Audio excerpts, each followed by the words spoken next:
Hidden beneath a football stadium, a pile of graphite and uranium waited in the darkness. With one calm whisper, now it will become self-sustaining. Enrico Fermi changed the fate of the world. This was December 2nd, 1942, when Enrico Fermi led the world's first controlled nuclear chain reaction. This quiet moment beneath Stagg Field changed everything. But who was the man behind it? His story is a journey of brilliance, fate, moral conflict, and a legacy that still pulses beneath all modern energy and power. Enrico Fermi was born in Rome on September 29, 1901, to a railroad inspector father and a schoolteacher mother. From a young age, his mind raced. As a teenager, grief over losing his brother led him to math and physics, his quiet refuge from pain. At just 17, Fermi dazzled the examiners with an essay on vibrating strings and earned immediate admission to the prestigious Scuola Normale Superiore in Pisa.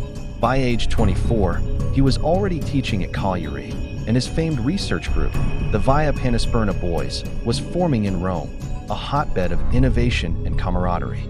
There, Fermi forged the foundation of nuclear physics, discovering how slow neutrons make atoms more reactive, creating new radioactive isotopes, and pioneering Fermi-Dirac statistics, a dual genius of both theoretical elegance and experimental precision. As Europe darkened under fascism, Fermi, disgusted by anti-Semitic laws and deeply concerned for his Jewish wife, used his Nobel Prize trip in 1938 to escape Italy, ultimately settling in the U.S.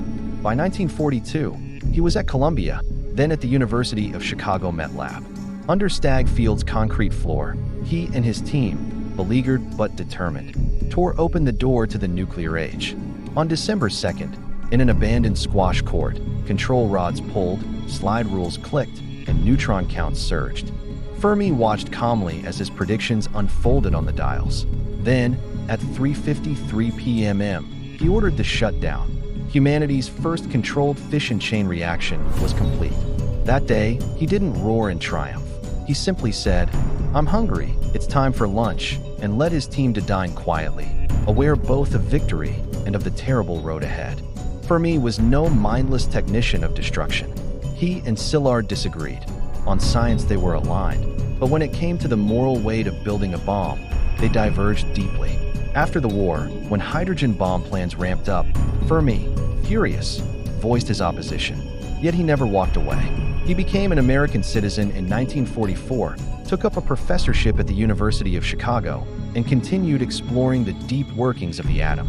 He invented the Fermiac, an analog Monte Carlo trolley computer that charted neutron paths across diagrams, a symbol of his experimental creativity.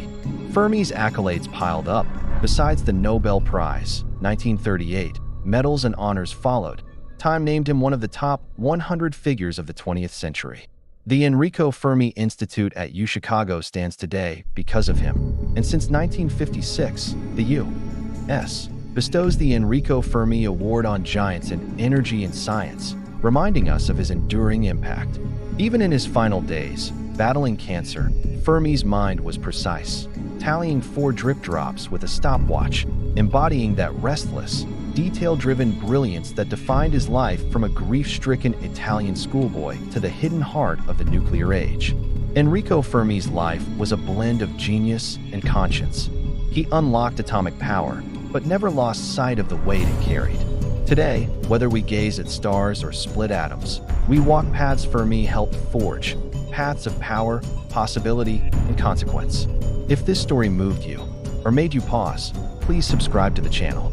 There are more journeys through the minds that shaped our world, and we'd love to explore them with you.